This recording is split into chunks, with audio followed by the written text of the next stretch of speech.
What excites me as a landscape architect? Oh, look, I think it's the challenges that face us and the opportunities that we have to get ahead and to lead the way with our visionary kind of approach to problem solving. I think it's the interface between community and landscape that's starting to, individual sense of self and the environment.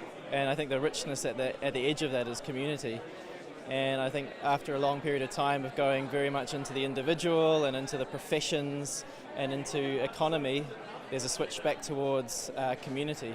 It's a very stimulating profession because it's a time of change, and the whole world is changing, but in particular New Zealand is going through greater urbanisation and a rethink about how we express ourselves in our cities and so on. So there's huge growth in terms of population, transportation, urbanisation, thinking about the environment. So there's a whole lot of issues that come together as landscape architects.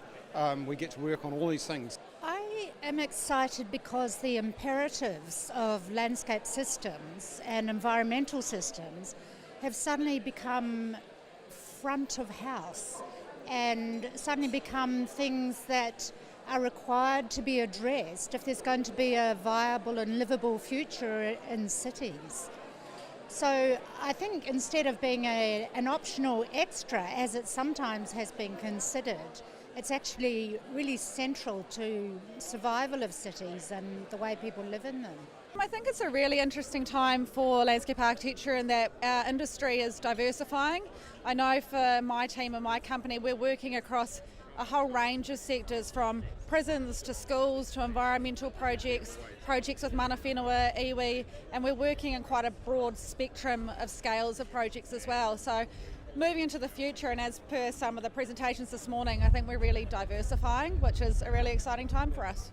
Oh, I think it's just generally dealing with the environment and the big picture of landscape, really, and the way it can sort of encapsulate just about all kinds of ideas that shape and mould society. I mean, it's so diverse. There's so many opportunities just to specialise in various aspects of it, but you sort of gain a lot of knowledge generally. I think for me it's just, in the line of work that we're in at the moment, it's just a variety of projects that we're able to be involved with, whether it be with the community or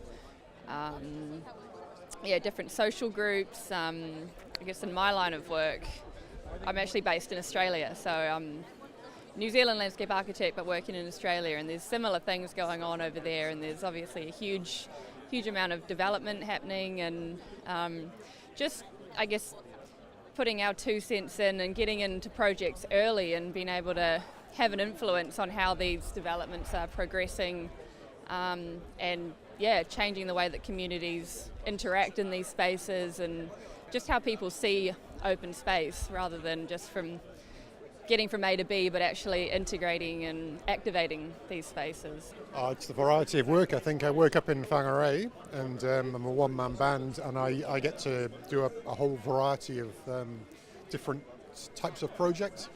And I also have the opportunity to get out. I've always wanted to work outside, but not totally outside, so I can get out on nice weather days, get out to the coast, see beautiful beaches. Just working with everyday people and as well as professional people. Building a consensus. It's not just about one idea, it's a collective ideas and putting them together in a meaningful way. I think it's the ability to really generate some positive change in communities, be it urban or rural. There's a whole range of ways in which we can work as a profession to improve the lives of people out there.